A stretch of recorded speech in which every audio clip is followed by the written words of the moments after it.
Welcome back to Gearwire.com. I'm Bill Holland, and I'm here with Mr. Bonzai, who is releasing his new book, Faces of Music, 25 Years of Lunching with Legends. And it shares with us a little bit of his background with musicians and tips and information on how to kind of stay afloat within the industry. And you were telling me about Frank Zappa. What about this chapter? It seems really interesting, the chapter with Frank Zappa. Well, you know, I was a big fan of Frank's for many years. In fact, I first met him in 1971 when he was playing in Montreal, Canada. And I spent the day with him from morning to night while he was writing a new song for the mothers to perform on the radio. I was working in radio that night. It's called Magdalena. And then was many years later, 85, that I met with Frank again to interview him.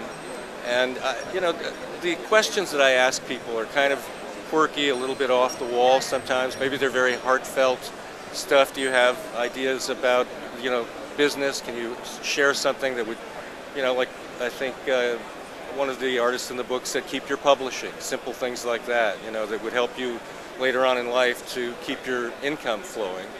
And it's lighthearted too.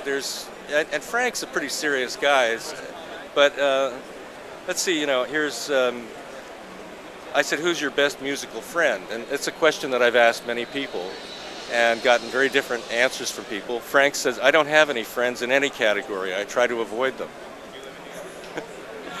And let's see. If you were to star in a film, what would your dream role be? And Frank, he's so candid. He says, I never liked the idea of acting. I have trouble identifying with things that are make-believe, where people pretend. And I asked him how he'd like to be remembered in the distant future, and he's no longer with us. He says, I would rather not. I'd rather just skip it. I think that people who build an aspect of remembrance into their work habits, like if I don't do this, then how will I be remembered? That's really bad. You should just plan for the big blotch.